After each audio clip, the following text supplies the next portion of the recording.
Bienvenido, queridos hermanos, a esta lección de la Iglesia en Estudio de la Escuela Sabática para este domingo 16 de agosto. Para nosotros siempre es un placer compartir con ustedes esta lección y esperemos que todos seamos beneficiados con lo que vamos a estudiar. El tema se llama Proclamando la Resurrección de Amén. Cristo. Antes de orar, queremos hacerle la invitación a cada uno de ustedes que compartan el programa La Iglesia en Estudio, pero también compartan la programación del canal 44.8. Ustedes saben, la obra de evangelismo es la razón por la cual Dios levantó su iglesia, para proclamar las buenas nuevas. En este caso, es el mensaje de los tres ángeles. Pero estamos estudiando la lección de escuela sabática, que es muy importante para nosotros como iglesia tener el conocimiento. En este caso, hablamos del poder de la resurrección de Cristo. Y el centro del Evangelio, hermanos, la vida, la muerte y la resurrección de Cristo, es el mensaje que llegará a los corazones de los oyentes para que se salven. Primero hay que creer en Jesús, pero en este caso hay que proclamarlo, hay que enseñarlo. Así es que comenzamos, pastor, con oración. Vamos a orar, queridos Vamos hermanos. a vamos a orar, tomarnos un tiempo para ir con nuestro Dios y pedir su bendición. Amén.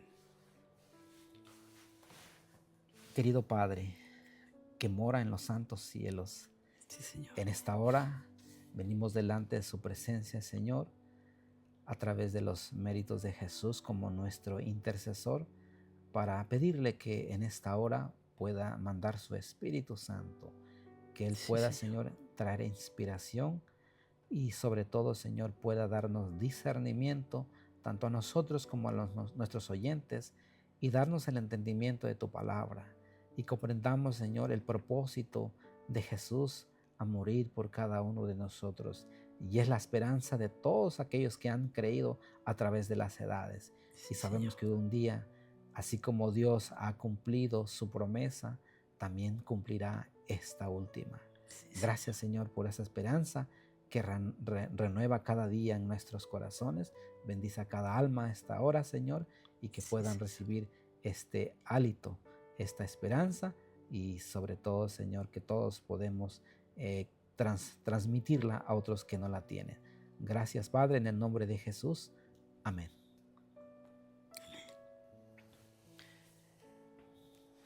Bien, comenzamos leyendo en el capítulo 15 de Corintios, Primera de Corintios, capítulo 15, vamos a leer del 1 al 4. Primera de Corintios 15, Primera de Corintios 15, vamos a leer del 1 al verso 4, el cual van a ser el texto de nuestro estudio de esta lección. Ahí tiene, hermano. Ok, dice el apóstol Pablo: además os declaro, hermanos, el evangelio que os he predicado, el cual también recibisteis, en el cual también perseveráis. Versículo 2. Por el cual asimismo, si retenéis la palabra que os he predicado, sois salvos. Si no, creísteis en vano. Versículo 3. Porque primeramente os he enseñado lo que asimismo recibí, que Cristo murió por nuestros pecados, conforme a las Escrituras. 4. Y que fue sepultado y que resucitó al tercer día, conforme a las Escrituras. La lección que Pablo está enseñando aquí, primeramente dice que en el Evangelio dice que lo predicó a los corintios. Así como el mensaje ha llegado a nosotros, también Pablo lo predicó, ¿verdad? A los corintios. Y él lo predicó, dice, y ellos lo recibieron. Tercer punto, dice que se mantuvieron firmes en él, en el Evangelio. Y él les Ujú. asegura, dice, fueron salvos o fueron salvados por él, ¿verdad? Ahora, es muy interesante que el Evangelio se tiene que predicar. O sea, como vemos la predicación a cada uno de nosotros, en así como usted, pastor, y a todos nuestros hermanos, alguna vez llegó el evangelio, ¿cierto? Amén. Porque alguien nos lo predicó. ¿Y qué es lo que hicimos? Lo recibimos. Y el hecho de recibirlos, ¿verdad? Ahora no nada más es recibirlo, hay que mantenerse en ella, ¿cierto? Porque muchos queremos, creo que una vez lo dije, lo he dicho otras veces, queremos los beneficios del evangelio, porque uno de los grandes beneficios es la vida eterna, y eso viene a través de la resurrección. Ahora bien, el que muere, pues, ¿verdad? Pero muere en Cristo, tiene esperanza, pero aquel que vive tiene la esperanza de ser transformado. Ahora, y luego la aseveración, como dice aquí, fueron salvados, o sois salvos. ¿Eso es realmente salvos de qué? Dice uno. ¿Salvos de qué? Bueno, salvos de la muerte eterna, porque realmente el propósito de Jesús de venir a esta tierra es salvarnos de nuestros pecados. Pastor, hay un texto bíblico bien interesante, ¿no? Lucas 24, Exacto. 44 al 47. Porque ahí nos dice, nos asevera que Cristo murió y resucitó, y dice que estaba escrito como está escrito en las Santas Escrituras.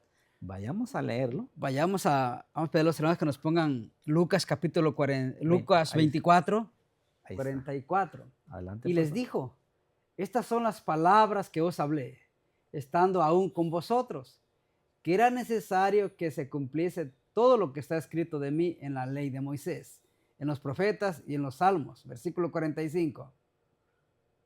Entonces les abrió el entendimiento para que comprendieran las escrituras. Versículo 46. Y les dijo, así está escrito y así fue necesario que el Cristo padeciera y resucitara de los muertos al tercer día. Versículo 47. Y que se predicase en su nombre el arrepentimiento y el perdón de los pecados en todas las naciones, comenzando desde Jerusalén. Y el 48. Este es 47 nada más. Y dice, y vosotros sois testigos de estas cosas. Entonces el tema en sí de hoy domingo dice proclamando la resurrección de Cristo. Pero no se puede proclamar algo que no está escrito, que no se ha dicho de antemano. Acuérdense que lo que estamos leyendo es que fue escrito después. Claro. Porque lo único que daba testimonio de lo que están diciendo ellos, que las escrituras, Cristo está diciendo, en el Antiguo Testamento, en la ley de Moisés, está escrito lo que iba a suceder. Está escrito en los profetas y en los salmos. Hablaba, en este caso, decimos, pero no está diciendo en qué parte de la Biblia decía eso, pero podemos entenderlo. Por ejemplo, el sacrificio de Isaac, ¿no? Representaba, ¿verdad?, el cordero que él era. Incluso en Génesis podemos ver también, podemos ver el libro de Éxodo, Levítico, donde se mataba el cordero pascual, ¿cierto? Todo representaba a Cristo. Podemos ver también en los salmos, el Salmo 22 también. Podemos ver también en el libro de Isaías 53, el siervo sufriente. Podemos ver que todo estaba escrito de Jesús en el Antiguo Testamento. Dice, estaba escrito, como usted lo acabamos de leer hace ratito, decía que él iba a morir y resucitar al tercer día, ¿verdad? Que era necesario, o sea, que tenía que morir. Y ahora ellos lo recibieron. Ahora dice el versículo que, a ver, ponemos el 47. Por favor, el verso 47. Regresemos un versículo antes. Dice, y ahora, y que se predicase en su nombre el arrepentimiento y el perdón de pecados en todas las naciones, comenzando desde Jerusalén. Ahora bien, hay que predicar que Cristo, ¿verdad?, murió conforme a las Escrituras, pero también resucitó conforme a las Escrituras. Hay una pregunta que hace aquí hace el escritor de la lección del domingo. Dice, quienes proclaman que Cristo ha resucitado deben creer primero que su resurrección es un hecho histórico. En este caso, 1 Corintios capítulo 15, versículos 5 al 8, desempeña un papel fundamental en el Nuevo Testamento. Este pasaje pronuncia una sólida evidencia bíblica de que Cristo fue visto por numerosas personas después Vamos a de leerlo. su resurrección. Sí, vamos a leerlo, porque ahora lo que estamos leyendo es no nada más que se dijo Jesús, no, es que hay personas que fueron testigos de lo que sucedió. Veamos en 1 Corintios 15, 5 al 8. Es la continuación de 1 Corintios que estamos leyendo hasta el momento, 15, versículo 5. Ahora vean lo que dice aquí. Y que apareció a Cefas y después a los 12. Y después apareció a más de 500 hermanos a la vez, de los cuales muchos viven aún, dice. Fíjense, había personas que vieron la resurrección de Jesús, fueron testigos, y otros pues ya duermen, ya habían muerto. Ahora dice, después apareció a Jacobo, después a todos los apóstoles, y al último de todos, dice, como un abortivo me apareció a mí. ¿Vean? Ellos fueron testigos que Jesús resucitó. Ahora, ¿cómo podían negar la resurrección de Jesús? Hay algo, el pastor, que no quiere que se predique eso. Y ese es el enemigo. No quiere que se predique en Jesús. No, porque acuérdense que a través de la muerte de Jesús venció ese poder. Le quitó el imperio, ¿verdad? Ahora Jesús da vida, pero él no quiere que se predique eso. Por eso se acuerda que en el desierto la gente, y también en la Biblia dice que hubo muchos santos que resucitaron con Jesús. Y acuérdese que en el relato que estaba en la piedra cuando Jesús iba a resucitar, los ángeles del demonio estaban sosteniendo ahí, pero cuando vino el ángel, ellos se apartaron, ¿verdad? Y permitieron que Jesús saliera. Se imagina, ellos incluso mandaron los guardias romanos a cuidar, ¿cierto? Lo dice el texto bíblico, a cuidar la tumba para que no, ¿por qué? El enemigo no quiere que se predique que Jesús resucitó. Pero sin embargo, él es poderoso y salió de la tumba y ese es el motivo. Ahora por eso tiene que predicarse. Y dice aquí que muchos vieron, más de 500, como lo vemos ahí, más de 500 hermanos a la vez, de los cuales muchos viven aún. O sea, lo que están contando no es una historia, no es una, ¿cómo se dice? Una ilusión, sino que ellos fueron testigos. Testigos oculares, ¿no? Oculares. Pastor, interesante, ¿no? El tema dice proclamando la resurrección de Cristo. ¿Quiénes deben proclamar esa resurrección? Todo aquel que ha creído, ¿no? Exactamente. Todo aquel que ha recibido al Señor Jesús como Sí. su Señor y Salvador personal, y aquel que ha creído y que cree en la bendita y santa palabra del Señor. Que realmente no nos podemos quedar con este mensaje No. y conocer y no preocuparnos por lo demás. Tenemos que predicar a Cristo resucitado y decirle a la gente que está en oscuridad, que está en tinieblas o que está pasando por motivos de prueba, de salud, de problemas, decirle que al final hay una esperanza, que esa esperanza se llama Cristo Jesús. Amén. Y que un día, si nosotros creemos en el Señor, le aceptamos como Señor y Salvador personal, Sí. y vivimos conforme a su palabra, hacemos su voluntad, un día resucitaremos. Un día Cristo Jesús vendrá por segunda vez y vendrá por su pueblo, por ese pueblo que le aceptó, por ese pueblo que él compró y por una iglesia sin mancha y sin arruga. Sí, correcto. Bastante interesante lo que dice la sierva del Señor. Dice, antes de ascender al cielo, Cristo dio a los discípulos su comisión.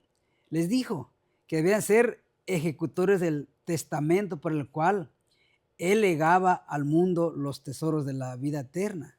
Vosotros habéis sido testigos de mi vida, de sacrificio en favor del mundo. Les dijo, habéis visto mis labores por Israel. Y aunque mi pueblo no quiso acudir a mí para poder tener vida, a pesar de que los sacerdotes y gobernantes han hecho conmigo lo que querían, aunque me han rechazado, tendrán todavía otra oportunidad de aceptar al Hijo de Dios. Pero dice más abajo la sierva del Señor, la comisión evangélica es la magna carta misionera del reino de Cristo. Los discípulos habían de trabajar fervorosamente por las almas, dando a todos la invitación de misericordia. No debían esperar que la gente viniera a ellos. sino que debían ir ellos a la gente con Ujú. el mensaje. Amén. O sea que muchos podrán decir, bueno, esta carta magna, la cual habla acerca del Señor, eso era para los apóstoles. Para nosotros no aplica. Todos, Todos, dice la todos, Biblia, que somos sus colaboradores del Señor. todos los que... Incluso la sierva del Señor en el camino a Cristo, página 38 y 39. Dice que Dios, en la página 38 dice que Dios pudo haber usado otros medios, por ejemplo, ángeles para predicar el evangelio, pero no. Ujú. Dios quiere usar instrumentos humanos. Y en la página 39 dice que la iglesia es la agencia que Dios escogió para predicar el evangelio. Amén. Es correcto. Ahora, todo aquel que cree tiene que dar testimonio de que ha creído O sea, o quién han creído. pastor, si lo vemos así, es una responsabilidad. Sí, Es una porque responsabilidad, ¿no? ahora el no hacerlo es egoísmo, porque Claro. quiere la salvación nada más para sí, o quiere tener la esperanza de la resurrección o la eternidad nada más para sí, pero no quiere compartirlo con otros. Por eso Jesús, si regresamos a Lucas 24 y el versículo 48, dice, y vosotros sois testigos de estas cosas. Y luego les da la comisión. Dice, ustedes fueron testigos de lo que yo hice, no nada más de la resurrección, sino de la vida y la obra de Jesús. Ustedes la vieron y ahora tienen que contar. Muy interesante porque si nosotros, bueno, ya no va mucho tiempo, pero en ese mismo texto, cuando Jesús se le apareció a ellos, y ellos dicen que tuvieron miedo, pensaron que vieron un espíritu, ¿verdad? Que se les presentó ahí. Por ejemplo, el pastor en Mateo capítulo 28, ¿no? Versículo 19, ¿no? Vamos a pedir a los hermanos que nos los pongan. Mateo 28, 19. Interesante, ¿no? Si conectamos ese texto bíblico con lo que usted acaba de decir ahorita. Mateo 28, 19 dice, hermanos. Por tanto, ir y hacer discípulos a todas las naciones, bautizándolos en el nombre del Padre, del Hijo y del Espíritu Santo. Esa es la gran comisión, ¿no? La cual llama la Biblia. A veces pensamos que esa gran comisión es solamente para el pastor, para el obrero bíblico, para el hermano de obra misionera. No, esta comisión es dada a todo aquel que está a Jesús como Señor y Salvador personal. Sí, incluso usted lo leyó hace rato que estaba en el libro de Hechos, cuando Jesús dice que Él se iba, ¿verdad? Pero iba a dejar y que esperasen en Jerusalén para que iban a recibir el poder del Espíritu Santo. Y en el libro de Lucas mismo, o sea, donde estamos leyendo, hace un momento, pero dice el 24:49, dice, Lucas 24:49 dice, he aquí que yo enviaré la promesa de mi Padre sobre vosotros, pero quedaos vosotros en la ciudad de Jerusalén hasta que seáis investidos de poder desde lo alto. El poder del Espíritu Santo ahora iba a usar a aquellos que iban a dar testimonio de Jesús. El Espíritu Santo siempre está dispuesto a ayudarnos a compartir el mensaje. ¿Y cuál es ese? Que se predicase en el nombre de Jesús, a quien, ¿verdad?, murió y resucitó. Ese es el mensaje. Sí. Decirle, tal vez hay muchas personas y hermanos que están en su casa y a lo mejor están sufriendo porque han perdido un ser querido. Han perdido, ¿verdad? O tal vez se alejaron de la iglesia por X motivo. Pero realmente Cristo tiene un mensaje para toda la humanidad. Eso no nada más, por eso decía que se tenía que llevar el mensaje a todas las naciones. El mensaje de salvación. El mensaje de que Cristo, ¿verdad?, vivió una vida perfecta, sin pecado, murió en lugar del hombre y además de eso resucitó. Y eso es la esperanza para cada uno de nosotros. Por eso el apóstol Pablo dice, él dice, como aquellos que no tienen esperanza, ¿verdad? Pero nosotros sí la tenemos y la esperanza está en Jesús, porque Él la prometió, Amén. tanto para nosotros como para ustedes también. El Señor les bendiga, mis hermanos. Los esperamos el día de mañana con la otra lección que es tan interesante para cada uno de nosotros. El Señor los bendiga. Amén.